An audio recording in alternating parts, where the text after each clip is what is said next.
Azul é plural, azul é digital. Azul é plural, azul é digital.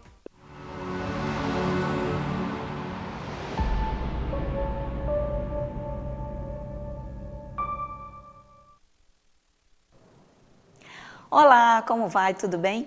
Estamos dando início a mais uma edição do programa O Direito em Família. Estamos aqui eu e o Dr. Jorge Siqueira. Tudo bom, Dr. Jorge? Tudo tranquilo, tudo bem. Estamos aqui para tirar as dúvidas de vocês, responder as perguntas que vocês mandaram por e-mail, mas não, né, doutor? A falha. Agora, É só no WhatsApp. Ali, o WhatsApp ali, ó. Tá na telinha, ó, DDD 22 99235 5431. Isso. Manda sua dúvida, sua pergunta para o WhatsApp que a gente vai responder aqui no programa. Certo, doutor Jorge? Certo. Então vamos lá, vamos começar. Nossa primeira pergunta diz o seguinte: na minha partilha, descobri que meu marido não listou um apartamento no processo e o juiz disse que já não é mais viável. Vou perder meu direito? Não, não vai perder o direito. O que eu entendi é que me parece que no começo da partilha, do processo, foi listado determinados bens. A partir do momento que você lista os bens para a partilha, aquilo ali fica consignado que vão ser aqueles bens. Mais tarde, durante o processo, que é processo rápido, né? Anos. Anos, se descobre, ou um ou outro descobre, que existe um imóvel que foi, um bem que foi sonegado, ou seja, não foi informado ali. O que deve ter feito o advogado ou a advogada dela? Eu faria do mesmo jeito. Peticionaria e pedia para colocar aquele imóvel. Descobri que na rua tal, tem lá um prédio que é nosso, que foi comprado há um tempo, então esse prédio também tem que estar na partilha. Aí bota no processo e pede para juntar aqueles outros imóveis que estavam na petição inicial, vamos chamar assim, que já são objeto de discussão durante esse tempo todo. O papel do juiz é abrir para outra parte, para informar sobre aquilo. Se a outra parte dizer o seguinte: não topo não, o juiz, para bancar isso, é difícil, porque já está tranquilamente definido que são aqueles outros bens que colocaram. Então, esse processo, ele vai terminar e existe um processo que a senhora pode fazer de sobrepartilha. Ou seja, ficou bens que não foram relacionados, mas que é um direito, não vai perder o direito, porque achou depois. Muito pelo contrário, né? Deveria existir uma punição. E tem, vou falar dela. Vai fazer a sobrepartilha. Nessa sobrepartilha, inclusive, pode-se entrar com uma ação paralela dizendo dos bens sonegados. A partir do momento que você não informa um bem na partilha, que você sonega esse bem na partilha, você corre o risco dele ser descoberto, como foi. Se ele foi descoberto, nesse processo de bens sonegados, se for provado que esse bem realmente pertencia às duas pessoas, não foi herança, não trouxe um bem particular antes da convivência do casal, se for provado, a pessoa pode perder, aquele que sonegou, inclusive, o direito ao bem. E a pessoa reclamante, né, do bem sonegado ficar na totalidade. Então, vai ter que se entender qual vai ser o momento. Ou vai fazer uma sobrepartilha, porque esquecemos de botar um bem, ou eu esqueci uma parte, ou a outra parte não disse que tinha, ou se foi uma descoberta, ou seja, era um bem camuflado. Olhando daqui, foi pedir uma certidão em cartório de inteiro e teor, aparece lá no nome do dito cujo. Eu falei: que negócio é esse? Pode ter sido isso. Se foi isso, eu indico pensar numa ação de bens sonegados, até porque, no meu ponto de vista, uma pessoa que vive tanto tempo com a outra, se sonega, está sonegando com má intenção. Então, pode ter também a situação de ser punida com a perda do bem, né? Mas a senhora fica despreocupada, sendo uma ação de bem sonegado ou então uma sobrepartilha, a senhora vai ter direito de discutir esse imóvel que o juiz não aceita, que seja discutido agora, ou a parte diz que não, que é muito... A parte dizer que não, por que não aceita? É meio esquisito isso, né? Então, eu já partiria para a ação de sonegar bens, mas... Porque, vamos combinar, né, doutor Jorge, que esquecer um bem é um pouco difícil, né? A gente esquece o guarda-chuva em qualquer lugar, mas esquecer de colocar na lista de bens que possui... Na própria ação de sobrepartilha, você pode colocar o bem como um bem sonegado e pedir a perda do direito ao bem da outra parte que deixou. Né? Porque olha o trabalho. Você está quase resolvendo o problema da partilha e, de repente, aparece um bem que, como não é um guarda-chuva, né? Não esqueça. Eu, por exemplo, no ano de guarda-chuva, pode ter a chuva que houver. É verdade, eu tenho trauma, porque eu perdi todos. Eu morava no Rio, ia para o colégio, né? Aí o ônibus, antigamente, você botava o guarda-chuva assim, pendurado atrás. Todos ficaram ali. Nunca foi tão... Mas não é bem. Não, é um bem. É um bem, mas não é um imóvel. Não é um imóvel. Tá joia, doutor Jorge. Vamos para a nossa segunda questão. Vamos lá. Doutor, a mãe do meu filho esteve na minha casa com um oficial de justiça e levou a criança. Recebi uma decisão da justiça onde fala em maus tratos. Ela entrou com esse processo há uns 6 meses. O que eu devo fazer? Questão complexa, né? Porque para levar a criança, não basta ter aberto um processo, olha só, né? A gente tem que fazer em mente o seguinte: numa ação de disputa de guarda, se a criança mora com o pai, que parece que é o caso aí, não é? Ou é a mulher? Não, na realidade não diz, né? Diz que estava na casa do pai e então, levou com o oficial. Foi a mãe que ganhou a inversão. Foi a mãe então, que ganhou. Isso não é comum quando você entra para alterar a guarda, inverter a guarda, ou um processo de guarda que a pessoa está pleiteando uma guarda unilateral. O juiz não vai dar nada disso de forma liminar. A possibilidade existe quando existe alguma coisa por trás disso. Se o senhor está dizendo que esse processo tem 6 meses, certamente houve aí esse processo foi pré-TIC, o senhor deve, equipe técnica, né? Com psicólogos, assistentes sociais, o senhor deve ter sido ouvido, a criança deve ter sido ouvida, a mãe deve ter sido ouvida, teve uma conclusão, foi o juiz, para o juiz deu essa liminar, ou seja, essa antecipação do direito, né? Mesmo que provisoriamente, para que vá com o oficial de justiça e inverta essa guarda de forma provisória, porque o processo deve continuar. É assim que funciona. Mas eu acho difícil que não tenha algo grave que tenha sido dito e que lá a equipe técnica, o juiz, ficou inclinado a acreditar, pelo menos nesse momento. E como é sempre o melhor interesse da criança, na dúvida, é melhor proteger, né? Era muito comum, um negócio impressionante. Muitas dessas ações, principalmente aí no caso, vou inverter, é o senhor que está fazendo essa pergunta, eu entendi assim. Mas geralmente, isso está até melhorando, muitas mães que não aceitavam dividir a guarda com o pai, ou querer que o pai conviva, porque era uma questão pessoal dela com o pai, coisa, era acusada de abuso sexual, de qualquer coisa. Na maioria das vezes, eram falsas essas acusações. Mas você imagina você juiz ou juíza. Tem técnicos que não precisariam de fazer isso, mas não são usados. Chega com uma denúncia dessa da mãe, o juiz vai apostar?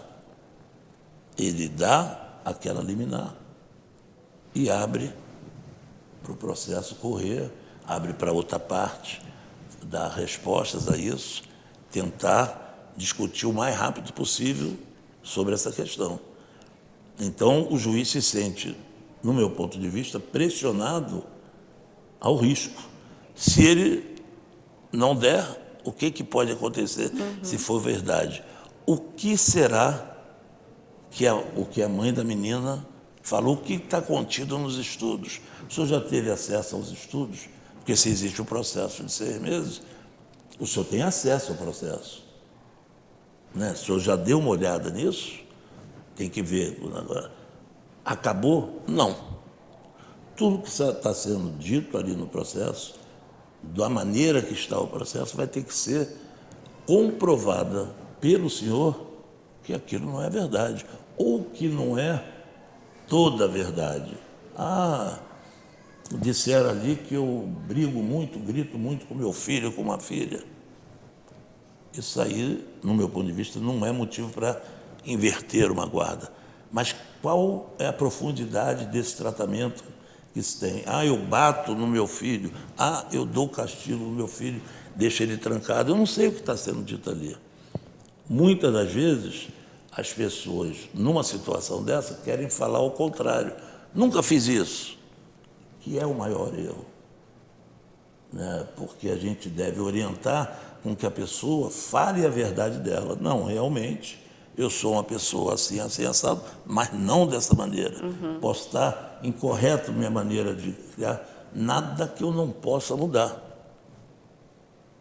Para que não tenha a perda definitiva da guarda, e não só isso, a perda definitiva da guarda é uma convivência assistida, porque duvido se foi lá e apoiou que o juiz não deu, que se tiver ou suspendeu a convivência, que é um absurdo, né?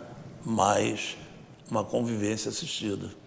A saída para isso, no meu ponto de vista, é o senhor relatar as suas verdades, aceitar o que muitas das vezes pode ser verdade, e de forma, às vezes, alterada, foi colocada ali, mas buscar a guarda que se defende, não é porque está na lei, não. É porque é a guarda que mostra a continuidade da família para a criança, buscar a guarda compartilhada. Porque aí pode ter uma interação maior, né? E se defender daquilo, eu não posso falar muito porque eu não sei como é que está o processo. Né? Eu não sei qual foi a motivação de ter tirado a criança da casa do senhor. Né? Mas o processo vai prosseguir. Eu acho que a gente deve sempre aceitar aquilo que nós somos, né? E é a melhor maneira de ter um progresso dentro do processo é falar a verdade, pedir um novo estudo, conversar com os psicólogos de novo, com a assistente social, fazer uma nova situação para mostrar que existe erro, mas nada que não possa ter conserto. Não é uma coisa de perda de pátrio e poder, não é uma coisa que o pai é um indigno, não. Se for isso, tem muita chance de reverter isso, mas reverter significa, no meu ponto de vista, buscar a guarda compartilhada. Tá certo, doutor Jorge. Próxima questão. Tenho uma neta do meu filho. Ele se separou da mulher há uns 6 meses e de lá para cá tem sido um inferno para vermos a menina. O que podemos fazer? Parece que não tem nada amistoso aí, né? É. Porque a partir do momento que seu filho não está conseguindo conviver, a senhora ou o senhor, eu não sei quem foi que perguntou, qual é o avô, se foi avô ou avó, não está convivendo também. Então, a primeira situação é fazer uma regulamentação de convivência. Entrar com uma ação, que essa ação tem que ser de guarda, requerendo a guarda compartilhada e mostrar por que o senhor tem capacidade de ter a guarda compartilhada, que ela só vai ser decidida o contrário se tem alguma coisa que desabone um dos genitores, senão não tem como decidir de outra maneira.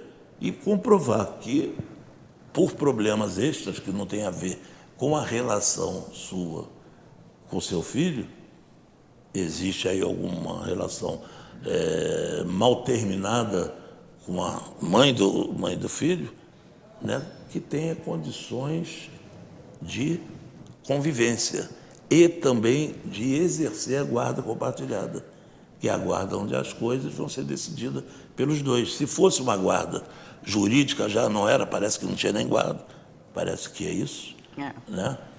Se fosse uma questão jurídica mesmo, se estivesse lá determinado, essas coisas não aconteceriam. Ou aconteceria, só que teria aí a justiça para executar a sentença que já tinha sido feita. Então, nesse caso, tem que judicializar sim. Tem que estar no papel quais são os deveres e direitos do pai, da mãe e os direitos da criança. Então, aí já salvaria a guarda compartilhada com uma convivência pré-estabelecida.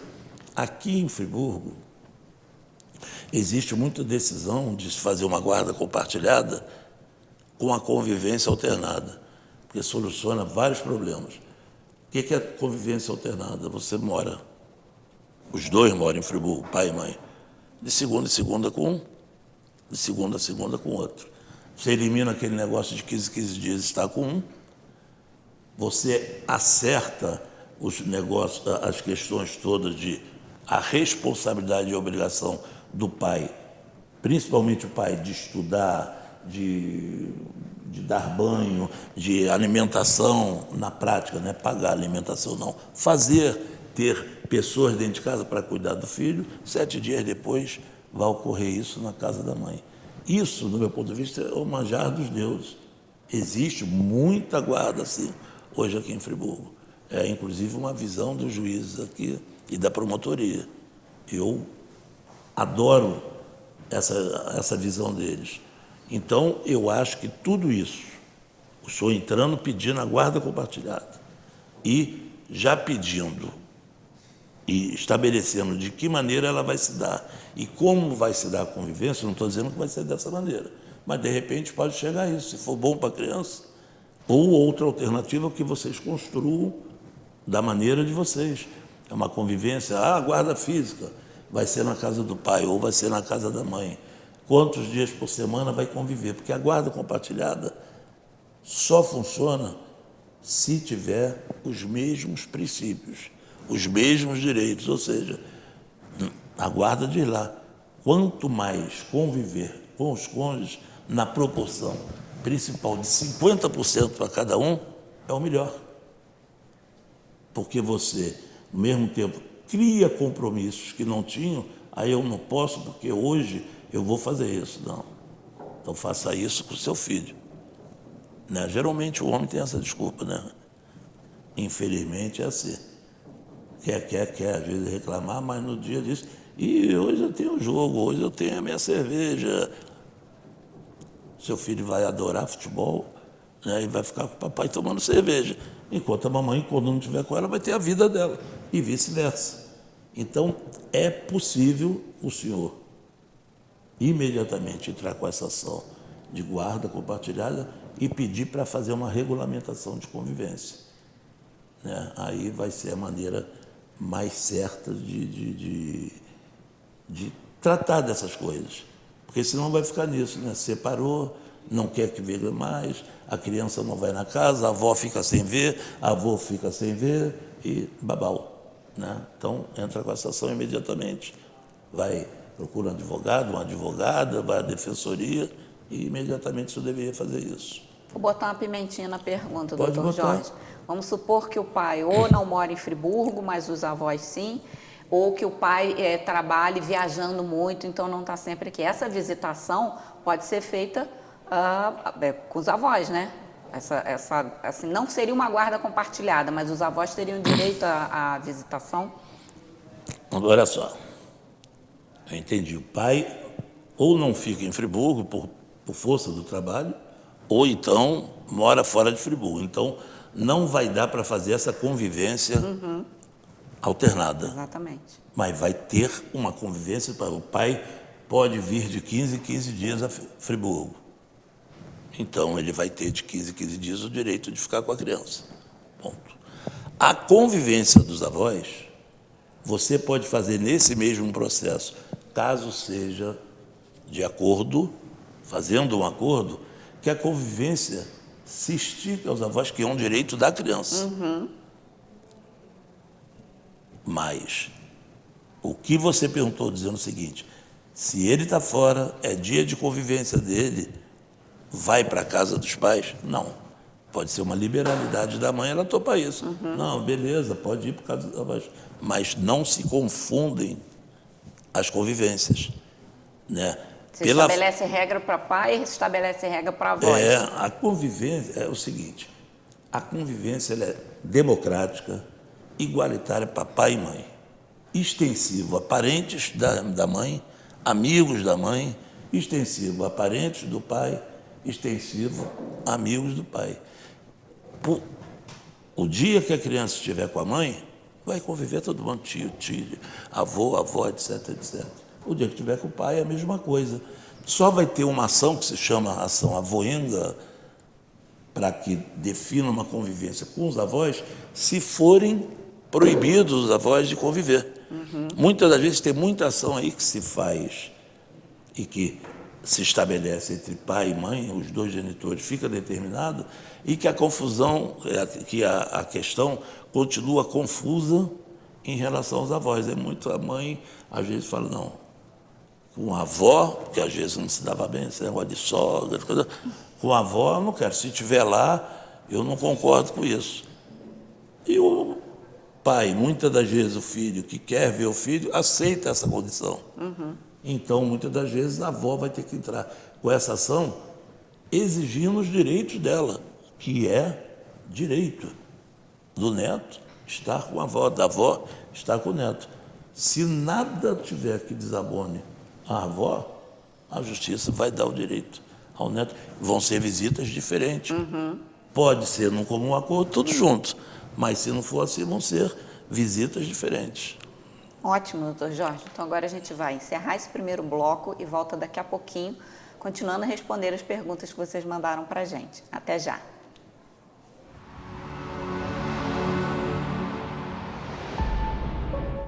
Essa notícia é importante para você. Na Casa Frigorífica, compre o pão e ganhe o recheio.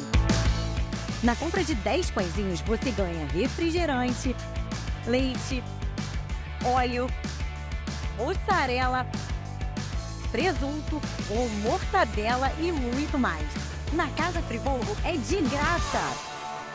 Casa Friburgo, mania de vender barato e fazer o bem. Estamos juntos é muito mais que só uma frase para Stan. Representa a nossa dedicação em criar produtos pensando no que mais importa. Você e sua família. São fechaduras, puxadores, cadeados e outros itens que estão no balcão de sua loja, no seu dia a dia e até nas suas horas de lazer. Por isso, tenha uma só certeza. Em todos os seus momentos, tem que ser Stan.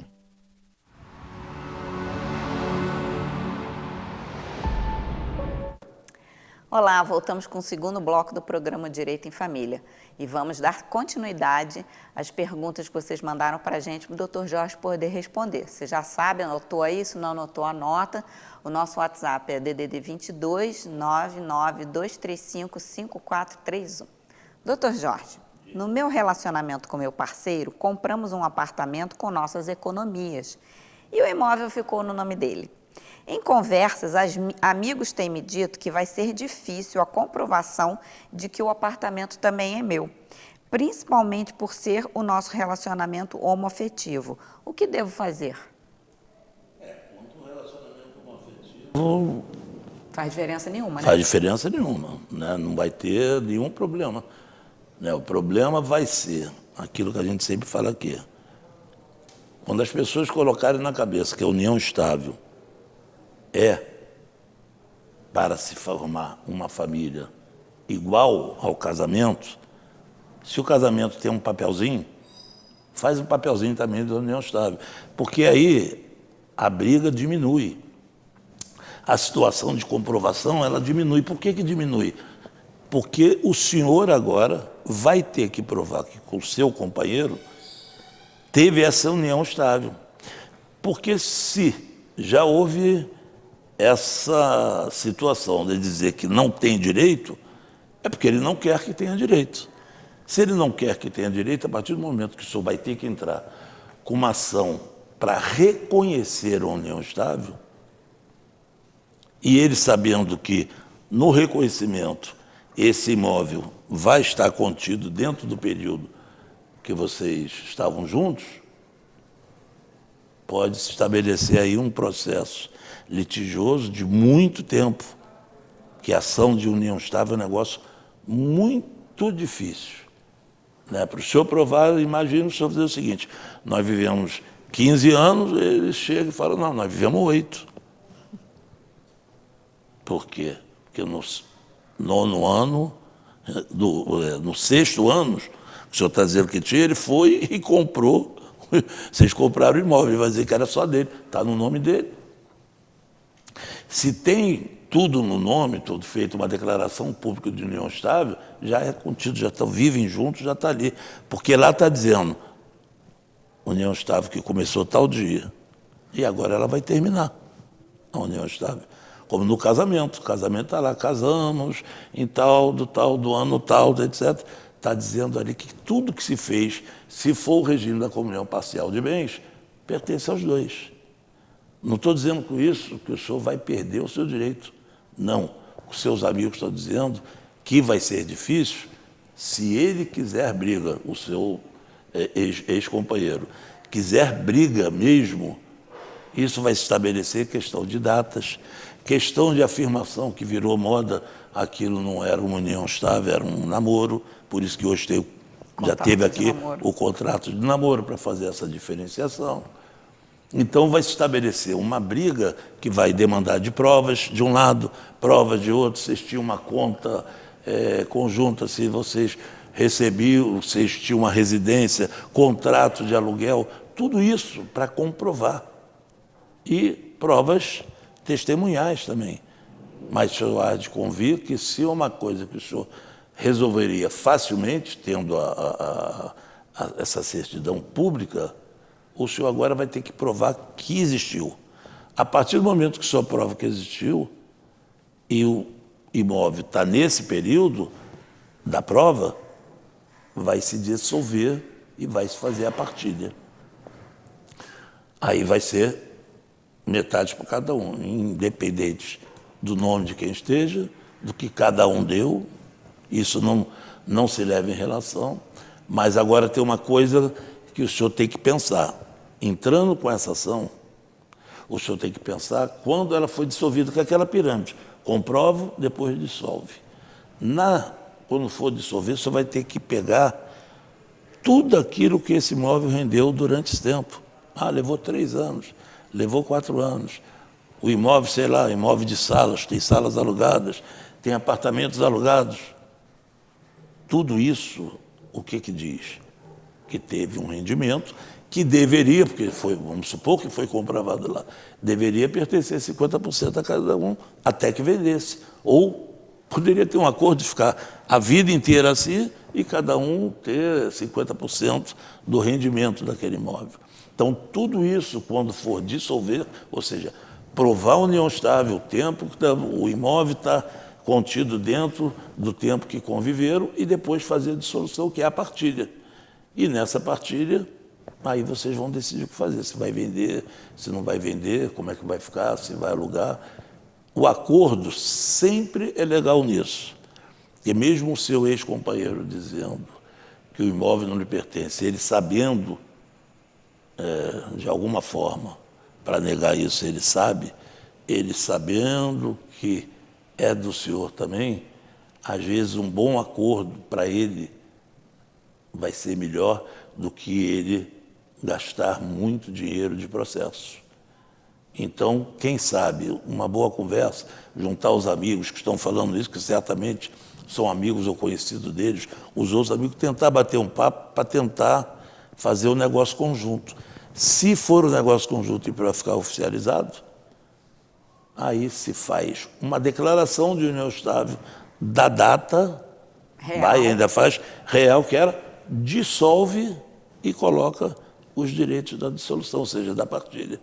Aí fica uma coisa mais tranquila de se fazer, que é você fazer isso, vamos chamar, fraternamente, consensualmente.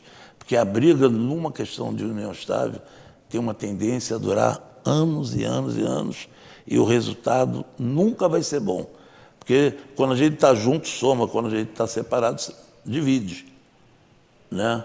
E como é que vai ser essa divisão depois? Qual a valorização disso? Então é melhor fazer um acordo agora, a não ser que ele esteja irredutível.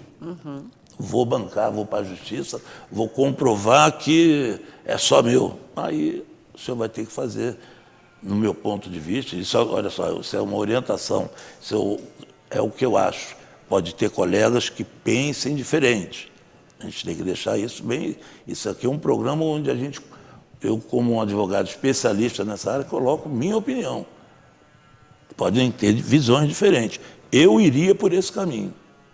Né? Às vezes o senhor está com advogado aí que tem uma visão diferente de como agir. Né? Aí é uma decisão sua, mas, para mim, a melhor situação seria dessa maneira. Doutor Jorge, convivi com uma pessoa por quase 2 anos e agora nos separamos. Recebi uma notificação extraoficial para conversar com o advogado dela no sentido de fazermos um acordo. Imagino que ela entenda ter direito a bens. O que devo fazer? Ir à reunião com o advogado. É um negócio tão gozado, né? Eu já gostei do advogado do senhor, ou da advogada. Né? Porque o maior princípio do direito, para mim, é o acordo.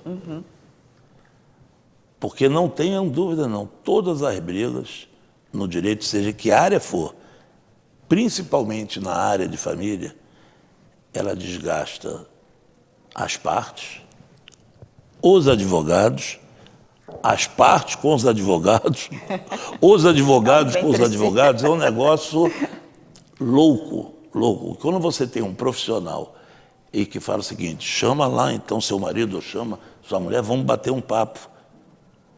Poxa, isso é perfeito. Sabe por quê? Porque a senhora não é obrigada a concordar. Mas o direito de ouvir é um direito que a senhora... eu acho até que é um dever, porque só ouvindo que eu vou ter argumentos. E ali pode consertar, às vezes está uma lista de coisas que a senhora discorda, a senhora fala, não, olha, eu concordo com isso tudo, mas desde que modifique isso, coisa e tal. Tem condições de fazer depois uma reunião do advogado e o casal? Por que eu estou falando isso? Porque o normal, se for num litígio, são 2 advogados, 2 advogadas. Né? Quando é no consenso, você pode ter um só. Se você chegar a um denominador comum, você pode ter um advogado só. Aí você vai entrar com um processo para ser homologado. O juiz vai homologar, aquilo vira lei. Ah, nós temos 5 milhões, 2 milhões e 500 para cada um. Pô, beleza. Tem filho? Como é que vai ser a guarda compartilhada? Como é que vai ser a convivência assim? Como é que vai ser a pensão alimentícia dessa maneira? Fez aquilo no papel, levou, o juiz homologou, o Ministério Público olhou, porque se tem filho, o Ministério Público vai entrar. Tá, tranquilo. Então, a senhora não deve pensar 2 vezes. Não vai perder nada, só tem a ganhar. A senhora já está sabendo que vai separar, que vai ter o divórcio. Não se movimentou ainda, ele se movimentou. E o advogado dele está chamando... Ao contrário, né? O advogado dela está chamando ele para conversa. Então, para o senhor vai lá. O senhor já entra com não. O sim é uma vitória, né? E o advogado está fazendo corretamente. Né? Porque briga não vai levar a lugar nenhum. Vai ter um desgaste tremendo. E chega lá no final, depois de tanta briga, pois geralmente assim, a pessoa pensa, eu já vi clientes falando o seguinte, se eu tivesse feito isso há 4 anos, olha só, eu estou saindo com menos do que seria aquele acordo proposto. Como existe isso? O dia que botarem na cabeça, aí eu vou dizer para você, o dia que botarem na cabeça que, quando está junto, une, na maioria das vezes, tem as exceções, né? Quando está separado, divide. Se nós temos X quando separa, X menos 2. Não tem jeito. Não tem jeito. Então, quantas reuniões foram necessárias com o advogado? Se tiver o espaço de, nessa reunião, para discordância e modificação, vamos lá, eu vou a ele, às vezes não estão se dando bem, eu vou a ele ou vou a ela para a gente modificar isso aqui, ver sua reivindicação, aí volta de novo, faz outra reunião, faz isso. Quanto melhor preparar para ajuizar a ação, ou seja, fazer uma ação de consenso, é como se fosse uma mediação. O advogado está servindo como interlocutor para ter um bom acordo. Isso, no meu ponto de vista, é um papel do advogado. Não é porque brigar é fácil. Difícil é fazer um acordo. E direito de família, se não fizer acordo, não estamos tratando um direito criminal que uma pessoa tirou a vida da outra, invadiu a casa da outra, é diferente. São pessoas que viveram juntas e que hoje pode até não se tolerarem, não há esse problema, mas pensa de como foi ali, como foi construído e vai para reuniões. 1, 2, 3, 4. Se fizer 10 e ter solução, está no lucro. Porque, se for por litígios, pode ter certeza, vai ter prejuízo, pelo menos psicológico. Doutor Jorge, vamos responder mais uma pergunta antes de encerrar esse bloco. Meu marido está com comprometimento mental e os filhos dele entraram com processo de interdição sem a minha participação. Inclusive, doutor, tem uma audiência com o juiz já marcada. Eles podem fazer isso sem a minha participação? O que eu posso fazer? Normalmente não, né? Então, os filhos dele devem ser filhos dele. Só dele, senão não teria dito nossos filhos, né? Se a senhora vai falar, é um direito? Só que não é normal. Se a senhora é casada com ele, ou convivente união estável, ele está hoje já com, vamos dizer, uma situação que não está podendo mais dirigir a sua vida. Os filhos notaram isso. Vai entrar um processo de interdição, é normal que a esposa participe disso, esteja junto disso.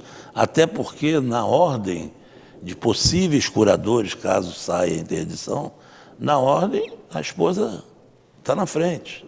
Vem os filhos. Ou, geralmente, uma boa saída, se tiver posses, né, que tenha um curador que seja um administrador, um profissional, que vai cuidar das finanças, que vai cuidar disso e vai prestar conta. Isso é o caso mais sem briga. Mas o que eu estou entendendo aí é que já houve não conheço o caso, uma precipitação em entrar com o processo. E a senhora deve ter sabido agora porque ele foi citado. Não é isso? Então, existe um processo que corre em segredo de justiça, que a senhora não vai ter acesso a esse processo. Vai ter acesso a partir do momento que a senhora entre no processo. E ela tem que pedir para entrar? Claro, ela é terceira interessada, né? Sim, ela não entra no processo automaticamente à medida em que o processo vai correr e aí vai se descobrir que existe uma esposa ou uma companheira. Agora que ela está ciente que existe processo, ela tem que peticionar para entrar no processo. Isso. Ela vai ter que ir pela defensoria, ou contratar advogado e fazer isso.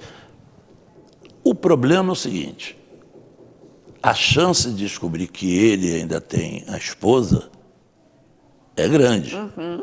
Mas até descobrir, o mal já está feito. Inclusive, se eu for olhar de um modo crítico sobre isso, mesmo que exista a briga da senhora com os filhos dele, isso é uma coisa mal intencionada, né? Por que faria isso? Será que eles vão achar que a interdição vai se dar sem a esposa saber? Não vai acontecer isso, porque o juiz está marcando uma audiência e o juiz vai perguntar lá quais são os relacionados na vida dele. Ele é casado, tem mais filhos? Às vezes tem filhos do casamento com a senhora, a gente não sabe. Então a senhora tem que procurar ver se ele foi citado, ver o número do processo, vai peticionar e entrar no processo. Como interessado, se chama terceiro interessado. A senhora vai entrar ali, vai participar dessa audiência, porque geralmente o que ele deve estar marcando, o juiz, é uma audiência, não é uma audiência. Até eu esqueci o nome do termo, mas ele vai conversar com o interditando. Aí bater papo, como nós estamos batendo papo aqui, para ver se ele mesmo fica convencido, o juiz, é processo de interdição, é motivo de interditar mesmo. Se ele tiver dúvida, ele vai ter a perícia médica, que é quem vai falar sobre isso para o juiz decidir.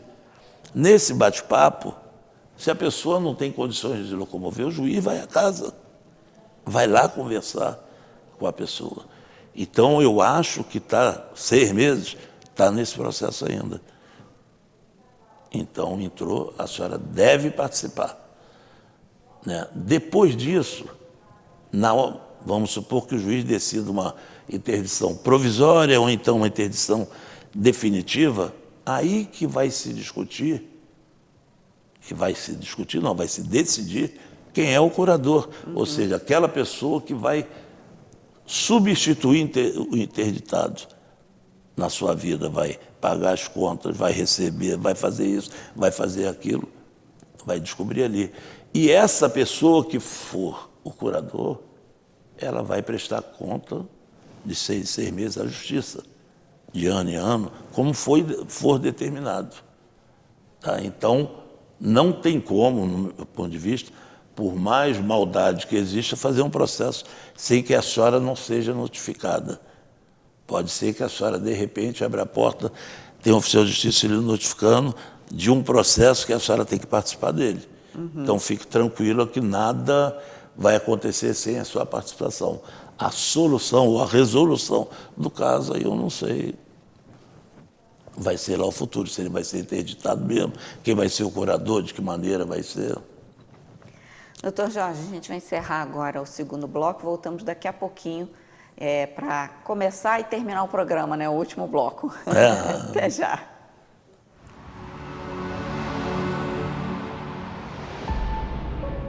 Essa notícia é importante para você. Na Casa Frigorífica, compre o pão e ganhe o recheio. Na compra de 10 pãezinhos, você ganha refrigerante, leite, óleo, mussarela, presunto ou mortadela e muito mais. Na Casa Friburgo é de graça. Casa Friburgo, mania de vender barato e fazer o bem. Esse recado é para você assinante Speed Fiber. Nosso sistema agora conta com canais em HD. Isso mesmo, canais com alta definição e sem pagar nada mais por isso.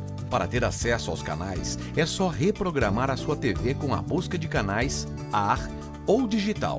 No menu da sua TV, clique em transmissão com o sistema de AR ou ambos para ter acesso aos canais digitais. Importante, em alguns aparelhos pode ser necessário trocar o cabo da entrada de TV a cabo para a entrada de antena. Somente se o modelo da sua TV não tiver acesso aos canais digitais, pode ser necessária a compra de um conversor. Mas se você não conseguiu atualizar o sistema, não se preocupe. Em caso de dúvidas, é só entrar em contato com o nosso WhatsApp 21 20 42 11 41. Speed Fiber, TV com qualidade HD e internet de alta velocidade. Descubra a excelência do nosso cardápio balanceado, repleto de opções para diversas dietas restritivas. Desfrute de saladas variadas, guarnições quentinhas, beliscos saborosos e qualidade garantida, atendendo a todos os públicos. Delicie-se com uma experiência gastronômica única e saudável. Poavre Gourmet, a escolha perfeita para o seu almoço no Espaço ARP.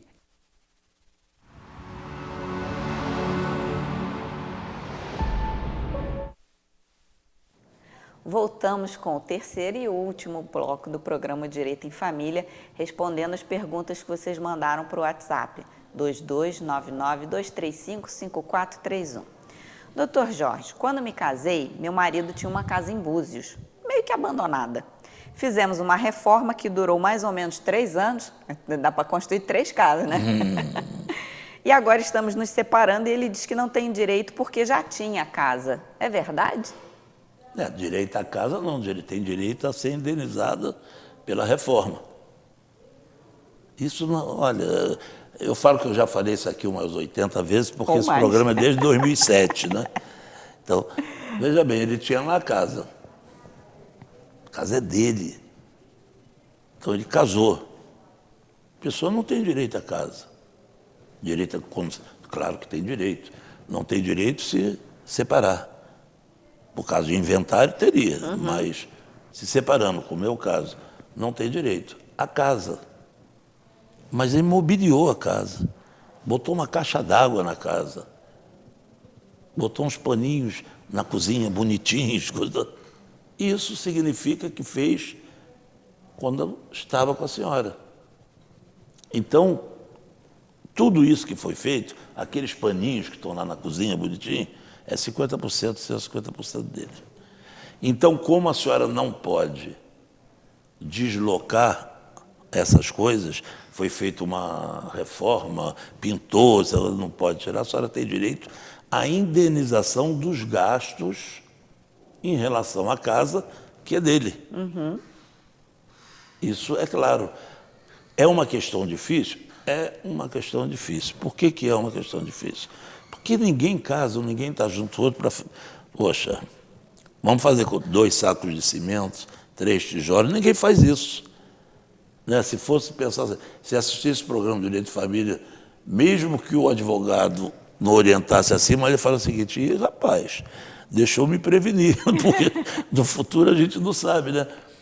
Mas o que então, como é que se faz isso?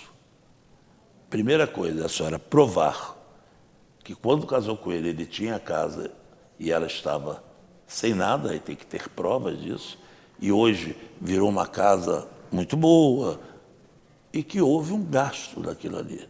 Se houve um gasto daquilo ali, tem que ter da onde comprou o material. Se teve pedreiro para fazer os negócios, tem o pedreiro que fez. Ao provar que pagou o pedreiro X, ele precisa não ter recibo, não. Ele pode ser testemunha e dizer o seguinte: eu ganhei 20 mil para fazer aquilo. E compramos tudo ali na casa Tico-Teco. Vamos lá na casa Tico-Teco e gastou 15 mil de material. Já sobrou 35. Vai dividir por 2 com a correção monetária. Por que com a correção monetária? Porque a casa se valoriza dia a dia, não é isso? Então, aquilo que foi gasto na casa, também. Esse é o direito que a senhora vai ter. Não temos nota de nada. Justiça de família, o juiz, a juíza não está cobrando nota fiscal. Comprou sem nota fiscal, vou entregar a receita. Tem nada a ver. Não é esse o problema. Vai fazer por isso. Se a senhora não tem a nota do que gastou, a senhora tem que pelo menos saber aonde foi feito, com quem foi feito. Um exemplo claro, minha primeira obra na vida, eu lembro quem foi o pedreiro. E eu lembro. A senhora deve lembrar, a senhora estava lá, a senhora conheceu, então é procurar e falar: ó, o senhor testemunhar nesse sentido. Ah, não vai por bem, então vai ser chamado na justiça. O senhor fez a obra? Fez. Porque o receio dele dizer que não fez é muito grande, né? Então vai ter que ser através dessas provas que vai provar o seu direito a uma indenização da casa que restou, ou seja, de como ficou a casa. Se era uma casa que não tinha nada e passou uma casa que tem tudo, ou habitável, ou uma casa para férias, o que for, a senhora vai ter direito a ser indenizada de 50% daquilo que foi gasto para ela ficar dessa maneira. Então, tem o direito. Fica tranquilo. São questões de prova, evidentemente.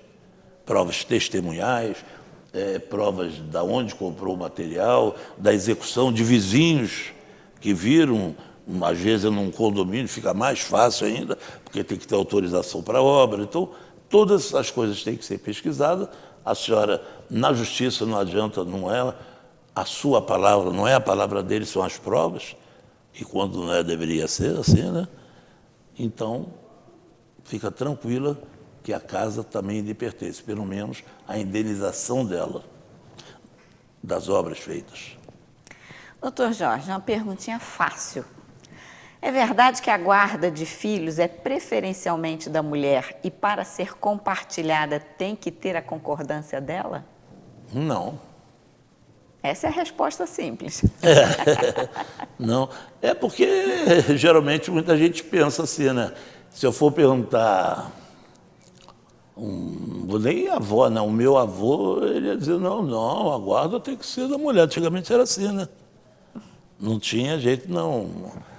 Em primeiro lugar é o seguinte, a criança que vai ter alguém que vai administrar a vida dela, ela é um sujeito de direito.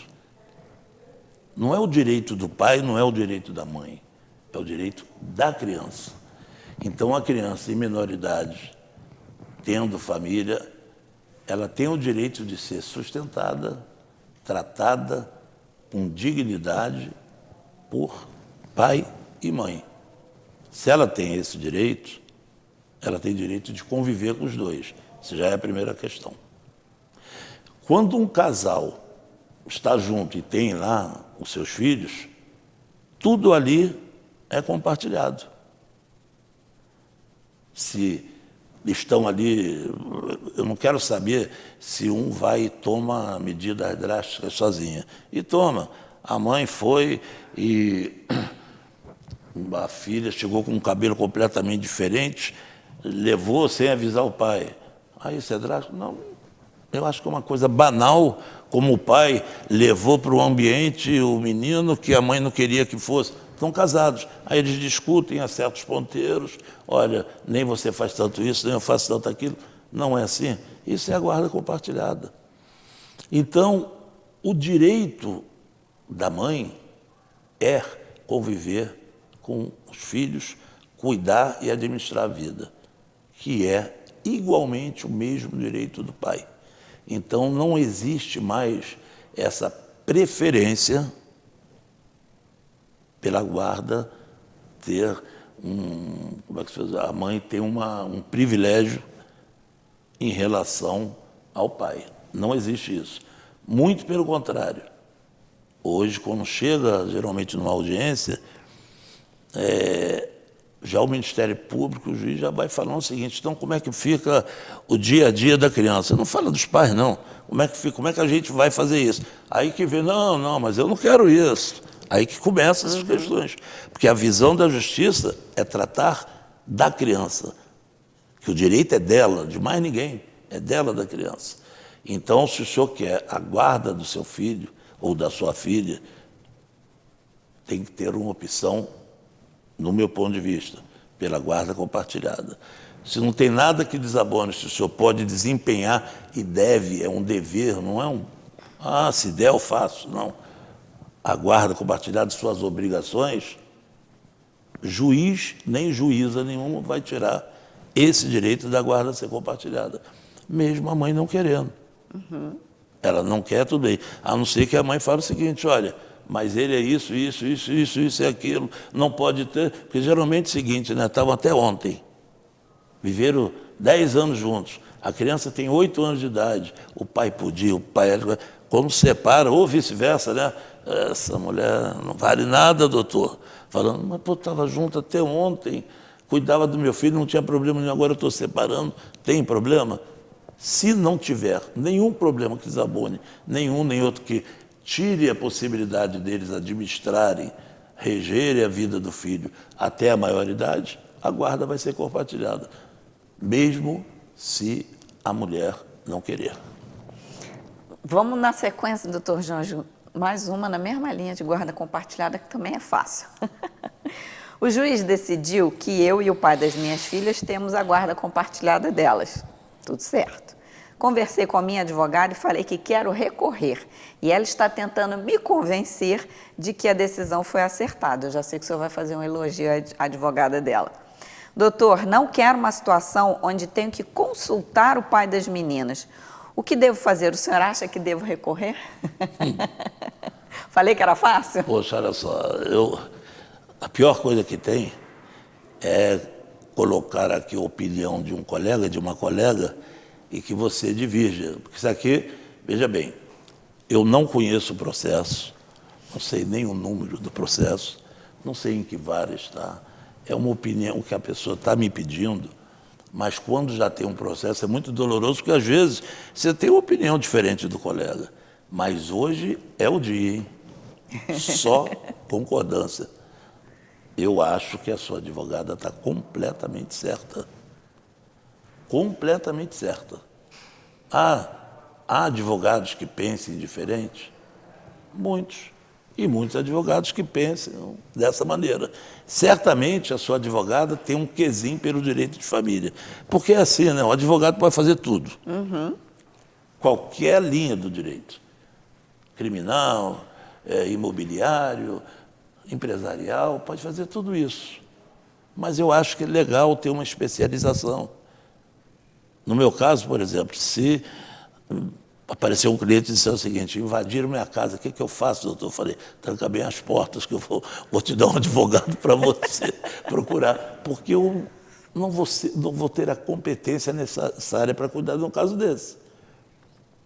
Então, quando você pega uma advogada que vai durante o processo, já estou imaginando o comportamento da colega durante o processo, para ela ter essa situação, decide-se a guarda compartilhada e quer ter um recurso. Qual é o motivo do recurso? Dizer que não concorda com a guarda compartilhada? Motivo zero. Dizer que o pai está com outra pessoa não vai ter influência. Que o pai não tem dignidade para cuidar do filho? Opa! Mas isso foi discutido no processo, eu tenho certeza. E foi superado, pelo que parece que a guarda é compartilhada. Então você vai fazer um recurso, a senhora vai fazer um recurso, a senhora vai gastar mais dinheiro, a possibilidade de reformar essa sentença, no meu ponto de vista, é quase nula, a não ser que tenha aí uma carta na manga, né? Se não tiver, não tem jeito. E eu acho, pela maneira que eu entendo o direito de família, a decisão de guarda compartilhada é uma decisão correta. E eu acho, inclusive, que, principalmente, as mulheres, no começo, acham porque o filho é meu, mas aquilo vai passando o tempo, elas vão entendendo que é correto, que elas passam a viver, passam a obrigar o pai que sempre foi um bom pai para jogar um futebol, para fazer isso, para fazer aquilo, para levar mais na hora do cuidado. Quem cuidava, geralmente, é a mãe. Passou a dividir essas coisas e ver o seguinte: caramba, tem uma responsabilidade mútua no negócio. Então, eu acho, parabenizo a colega, né? E a senhora não deveria recorrer. A senhora até pode, até duvido que essa colega vá fazer isso, mas a senhora até pode, através do advogado, através da defensoria, procurar, eu não sei quais são as condições da senhora, mas eu acho que a senhora deve respirar, experimentar essa guarda compartilhada, que eu tenho certeza que se ela der 50% certo a guarda compartilhada, a senhora vai dizer: fomos para o caminho correto. E entrar com um recurso de algo que tem todas as chances de não dar resultado, a colega está sendo honesta em dizer o seguinte: eu não quero ganhar o seu dinheiro, porque nós vamos perder e é incorreto fazer isso. Um profissional não está aí para fazer isso. Está para perder um processo, mas lutando, sabendo que pode ganhar. Não é perder um processo sabendo que já estava perdido. Tá? É isso, doutor Jorge. Encerramos as nossas perguntas de hoje e encerramos o programa. Até a próxima edição do Direito em Família. Até a próxima.